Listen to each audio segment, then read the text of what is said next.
Bonjour à tous, c'est un honneur pour moi d'être ici à la 3e édition de l'A5Conf. Aujourd'hui, je vais partager avec vous notre aventure dans l'automatisation du scrapping web à grande échelle.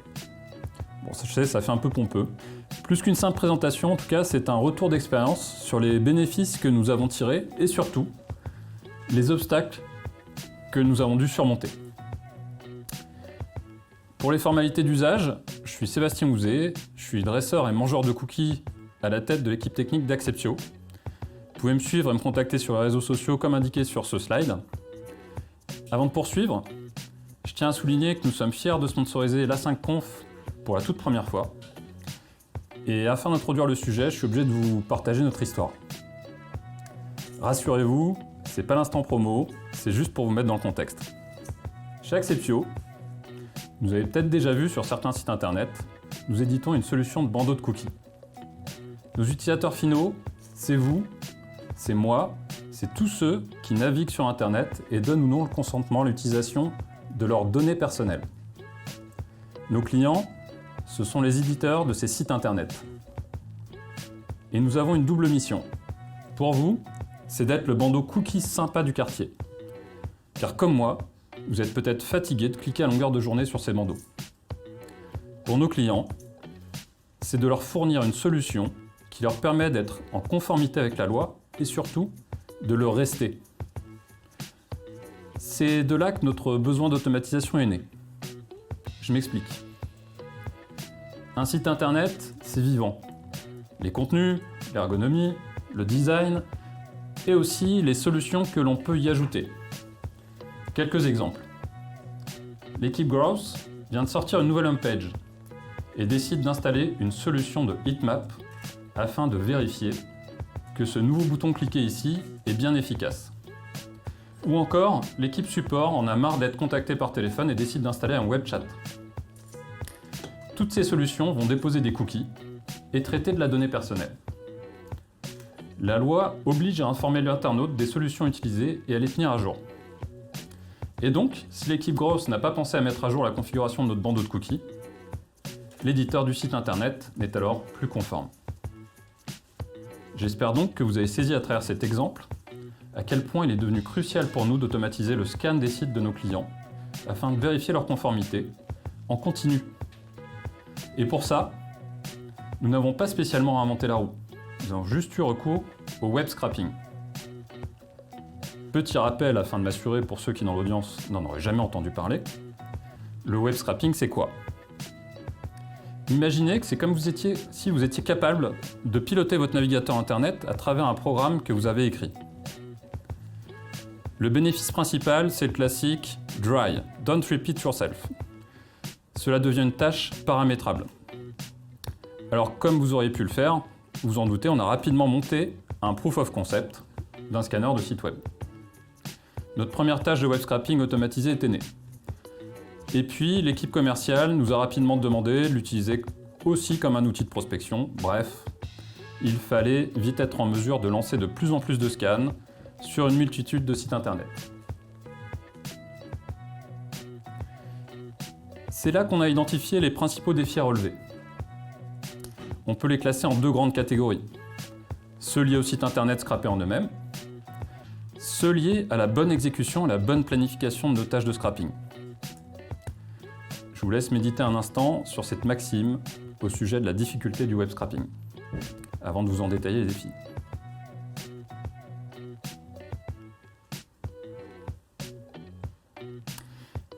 Je pourrais ajouter en réalité un dernier défi, la multitude de tâches que l'on doit réaliser. On a commencé avec le scanner, puis rapidement, d'autres idées de tâches ont émergé. Chaque famille de tâches peut venir avec ses propres problématiques. Par exemple, Showcase. C'est vraiment une de mes préférées. Elle permet de produire une image fixe, un GIF animé ou une vidéo pour mettre en situation notre bandeau de cookies sur le site d'un prospect. Effet wow garanti. Le plus sympa avec cette tâche, c'est qu'elle repose sur StyleSheet et Provisioning, qui permettent de concocter une configuration personnalisée aux couleurs du site internet. Bref, revenons à nos principaux défis. Très rapidement, nous avons découvert que le scrapping ne traitait pas tous les sites de manière égale. Une tâche qui fonctionnait parfaitement sur des milliers de sites pouvait soudainement rencontrer des obstacles sur quelques-uns. Plus étonnant encore, une tâche pouvait fonctionner sur un site à un moment donné, puis soudainement échouer. Ces échecs pouvaient être temporaires ou dans certains cas permanents. J'ai identifié pour vous les 3 principales raisons de ces échecs. Pour illustrer, voici quelques situations que nous avons rencontrées. Prenons un site de billetterie avec un système de file d'attente. Lorsque le trafic augmente, une page de délestage s'affiche. Vous avez peut-être vu aussi ça pendant le Covid avec un célèbre site de médecine. Et tout ça informant l'utilisateur de sa position dans la file d'attente et lui demandant de revenir plus tard. Et donc le contenu que l'on souhaitait scraper devient alors temporairement disponible. Autre exemple, certains sites modifient leur contenu ou leur comportement en fonction de l'adresse IP de l'utilisateur, de sa provenance, voire le bloquent complètement. Enfin, on a même rencontré des cas où notre scrapper a involontairement provoqué un déni de service sur des sites. Ceci en simulant, rassurez-vous, simplement le trafic de quelques dizaines d'utilisateurs. Pour mettre les choses en perspective, ces problèmes ont rapidement représenté entre 5 et 10% de nos tâches de scrapping échouées. Enfin, un autre défi notable concerne la structure des sites. Il est inutile de parcourir toutes les pages structurellement identiques. Pensez par exemple aux pages de listing et de détails produits d'un e-commerce. Passons maintenant au défi de la gestion des tâches. Ce sont en réalité des problématiques familières dans le monde de l'informatique. Les 2 enjeux majeurs sont la fluctuation de la demande et la gestion des erreurs. Ces défis ont rapidement impacté la confiance que nos utilisateurs accordaient à notre outil. Nous avons souvent reçu des demandes de support concernant des tâches en cours depuis plus de 10 minutes, avec des utilisateurs souhaitant savoir si ces tâches allaient aboutir. Ces préoccupations étaient souvent liées à la gestion des erreurs. Si un cas particulier n'était pas correctement géré en tout cas, la tâche pouvait rester dans un état indéterminé. Enfin, l'efficience a également été un point d'attention pour nous. Nous cherchions à optimiser à la fois les coûts et les délais de réponse pour chaque demande de scrapping. Voici en résumé le tour des défis que nous avons eu à relever, tant au niveau des sites scrappés que de la gestion des tâches. Et maintenant, le moment que vous attendez tous, comment on a adressé ces défis? Je vous invite dans un voyage autour de 6 thématiques. Et ça commence avec la définition de notre socle technique. Il existe des tonnes d'extensions pour navigateur internet qui permettent de faire du web scrapping. Le seul souci, c'est que niveau mise à l'échelle, c'est très vite limité. Sans parler du fait que ça vous empêche de vous servir de votre ordinateur pendant que ça tourne. Nous avons donc été amenés à nous demander comment faire comment faire tourner ces tâches côté serveur. Nous n'allions pas inventer une librairie de pilotage de navigateur internet. Nous aurions pu choisir Puppeteer, Cypress, Selenium ou PhantomJS par exemple. C'est Playwright qui a retenu notre attention car il a tiré de nombreux enseignements de ses prédécesseurs. L'AutoWait par exemple. Pour ceux qui savent, ça fait vraiment la diff. En plus, la librairie Node est de bonne qualité, ce qui ne gâche rien. Enfin, pour l'environnement d'exécution, nous souhaitions quelque chose de portable qui isole bien les ressources. Docker était tout désigné. Pour ceux qui souhaitent savoir, en prod chez nous, ça tourne dans des tâches AWS ECS. Même si cela a finalement peu d'importance, puisque je viens de le dire, c'est totalement portable. Notre sujet suivant a été de choisir si on lançait les navigateurs avec ou sans tête. La réponse, c'est comme souvent, ça dépend. Cela dit, nous lançons le plus souvent le navigateur avec tête, car cela reproduit le comportement réel de votre navigateur internet, là où c'est pas forcément le cas lorsque nous sommes sans tête. La différence la plus notable, c'est que l'entête HTTP User Agents envoyée par le navigateur diffère lorsque l'on passe en exécution sans tête. La contrainte supplémentaire lorsqu'on lance le navigateur avec tête, c'est de lancer Playwright à travers la commande xvfb run. Pour ceux qui ne connaissent pas, xvfb, ça signifie X Virtual Frame Buffer. Pour faire simple, ça permet d'émuler un serveur graphique Xserver plus léger sous Linux. Bref, ça permet d'avoir un environnement graphique fenêtré. Et comme c'est plus léger, c'est parfait pour fonctionner dans un environnement en ressources limitées, tel que nos conteneurs Docker. Restait donc à nous décider sur comment mettre ces tâches conteneurisées via Docker en musique. Attention, les schémas d'architecture qui suivent sont volontairement simplistes, afin de nous concentrer sur l'essentiel.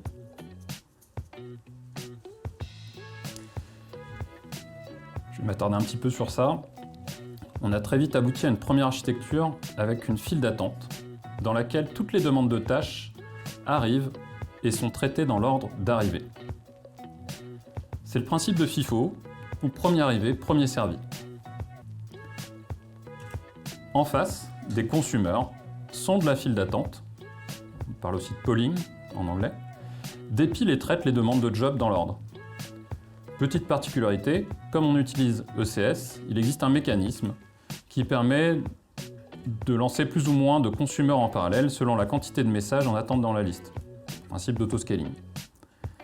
Une tâche ECS dans cette architecture traite de 1 à n demandes de scrapping. On a donc quelque chose qui arrive à traiter des tâches à l'échelle, en parallèle, et avec une certaine élasticité. Le seul bémol, c'est qu'avec cette architecture, si Kevin lance énormément de tâches, il fait du squatting de file d'attente, et Bob et Stuart et tous les autres qui suivent peuvent attendre très longtemps avant que leur demande soit traitée. Alors forcément, on a fait une architecture V2. Le secret, ça a été de grouper les demandes par créateur de tâches. Chez nous, la file d'attente, c'est du AWS SQS. Et la fonctionnalité en question, ça s'appelle les Message Group ID. Vous pouvez utiliser d'autres systèmes et arriver à des résultats similaires. Concrètement, on a toujours eu une seule file d'attente, mais par contre les demandes sont entrelacées. Et on peut traiter les demandes d'autant de créateurs en parallèle qu'on peut lancer de consumers en parallèle. En gros, c'est comme si chaque consumer pouvait s'abonner aux demandes d'un groupe. C'est bien plus fluide, et je vous garantis que ça enlève beaucoup de frustration depuis. Enfin, un autre changement que l'on a opéré a été qu'un consumer ne traite plus qu'une tâche à la fois et meurt. Sur l'architecture précédente, on pouvait en traiter plusieurs. Sauf que l'on pouvait constater des effets de bord liés à la non-isolation stricte des tâches, à commencer par un impact sur les consommations de ressources telles que la mémoire.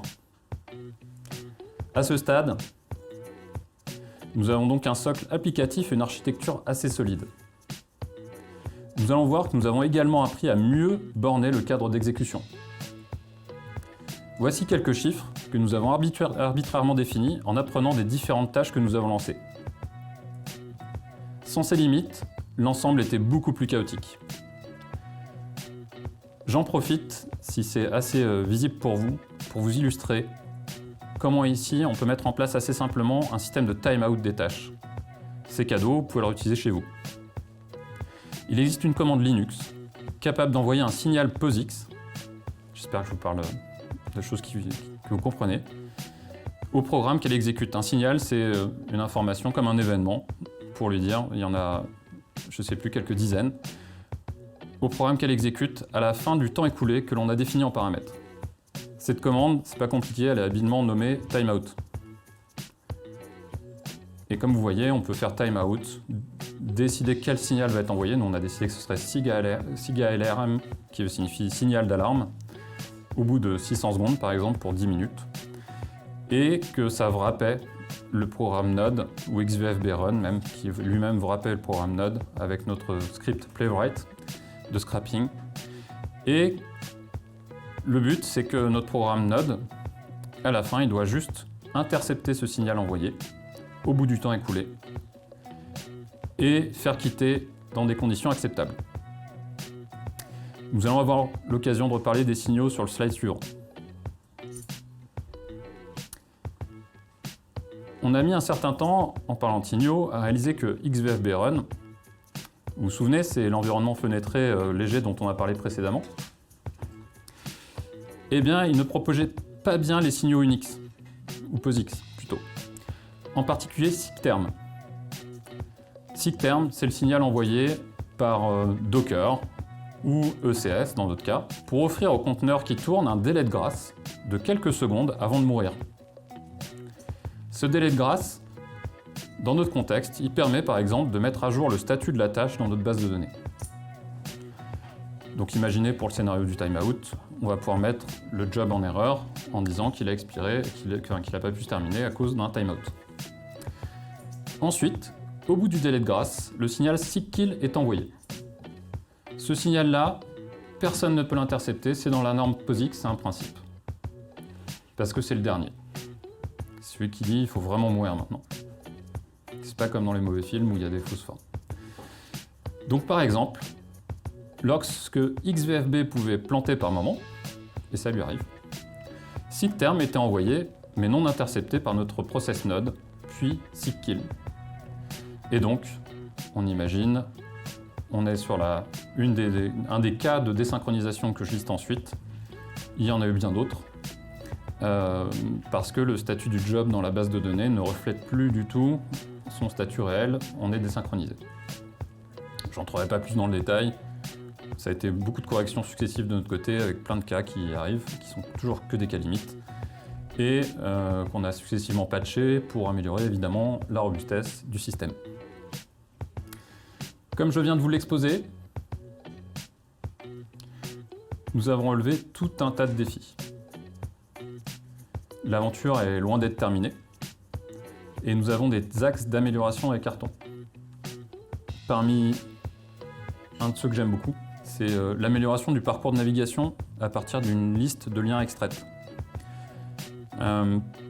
Sur celui-ci, on peut imaginer utiliser un classifier et donc impliquer un peu d'IA pour réduire drastiquement le nombre de pages à scraper, tout en restant aussi, voire plus pertinent sur les résultats obtenus. Vous vous souvenez, c'est par exemple le cas de mon e-commerce où j'ai des pages structurellement identiques comme ma liste de produits ou mes détails de produits. On a également, celui-ci n'est pas très compliqué, je pense qu'on peut le mettre en place rapidement, maintenant qu'il se fait sentir de plus en plus, l'IP de sortie, c'est-à-dire pouvoir explorer depuis tel ou tel pays pour faire face aux géorestrictions. Et puis également, en dernier recours, on ne l'a pas encore mis en place, mais ça peut être pertinent d'avoir un ramasse-miettes de tâches, c'est-à-dire qu'à un moment, si jamais on n'est jamais à l'abri d'un plantage ultime et d'un canon géré, d'avoir quelque chose qui revérifie en associant les identifiants de nos tâches ECS pour nous à l'identifiant de notre job et vérifier régulièrement avec un ramasse-miettes si ces tâches sont encore en vie et aller remettre l'état en base de données en cohérence quand malheureusement on fait face à un imprévu. Et puis on peut penser aussi à un système de délestage de charge évoluée parce que ce que je vous avais pas mis, c'est que dans ce schéma-là, pour rentrer un peu plus dans le détail des systèmes de file d'attente, souvent il y a un concept qui existe qu'on appelle la DLX ou DLQ, qui s'appelle en bon anglais la Dead Letter Queue, donc ce qui reste lettre morte. C'est-à-dire que dans une file d'attente, on essaie régulièrement de traiter un message, et puis au bout d'un certain nombre d'essais, il faut bien qu'on se rende à l'évidence que c'est pas possible de le traiter pour différentes raisons.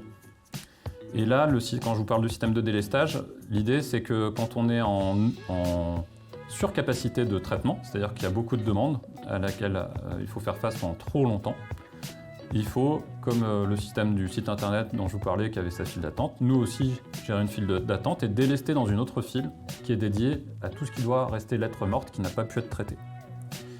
Et là, on peut imaginer, si je reviens à notre système de délestage de charge évoluée, on peut imaginer plusieurs choses, c'est-à-dire quand cette file d'attente de délestage se remplit, la première chose c'est prévenir nos utilisateurs qu'on est en surcapacité, qu'il ne faut pas qu'ils s'inquiètent, que c'est temporaire, qu'on réessayera plus tard, dans un délai beaucoup plus long que ce qu'ils pouvaient imaginer.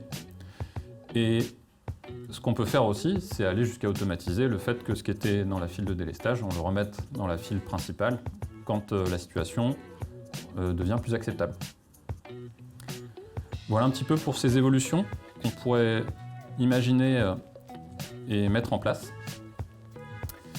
Et puis, voilà, je pense que j'ai fait un petit peu un tour. J'espère qu'avec ça, j'ai pu vous parler un petit peu de tous ces défis. Il me reste une petite chose dont j'aimerais vous parler. Car, comme dit plus tôt, nous avons augmenté la variété des tâches de scrapping. Je vous en ai parlé au tout début. Parmi ces tâches, l'une des dernières nées chez nous, c'est scoring. Et j'aimerais vous en dire un peu plus à son sujet. On a beau être un éditeur de bandeaux de cookies, on est comme vous, on ressent au quotidien la consent fatigue. Vous savez, c'est cliquer sur ces bandeaux à longueur de journée, on en a marre. Et pourtant, c'est nous qui éditons ça. On a donc réfléchi à ce que pouvait être un monde sans bandeaux de cookies. Mais quelle est la différence des bloqueurs de publicité ? Vous permettent de continuer à exprimer votre opinion sur le web par rapport à l'utilisation de vos données personnelles. Parce que les bloqueurs de publicité, c'est comme un vote blanc. On ne connaît pas votre opinion. Je sais que certains d'entre vous sont des influenceurs. Et vous savez mieux que personne qu'un Internet avec 100% des internautes avec des bloqueurs de pub, ce serait la fin de l'Internet gratuit. Un monde binaire où soit tu payes, soit tu n'accèdes plus à rien. On vient donc de lancer Taste.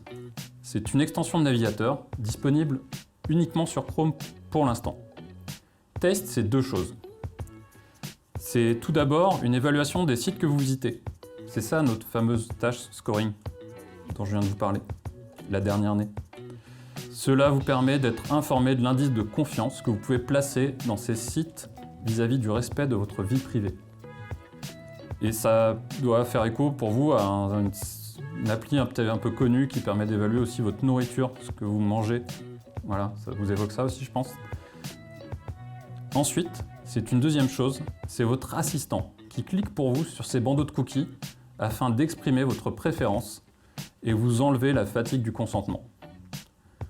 Donc on espère que c'est le meilleur des deux mondes entre vous qui cliquez à longueur de journée et ces bloqueurs de publicité qui empêchent votre opinion de s'exprimer et de continuer à concéder et à consentir à certaines choses qui vous semblent acceptables. Donc on aimerait beaucoup vous compter parmi nos bêta-testeurs. Votre avis nous intéresse. Scannez le QR code ou cliquez. Merci à vous. J'espère avoir suffisamment sensibilisé aux défis du web scrapping à grande échelle. Je tiens à exprimer ma profonde gratitude à Gravendev pour m'avoir offert cette opportunité de discuter d'un sujet qui me passionne tant.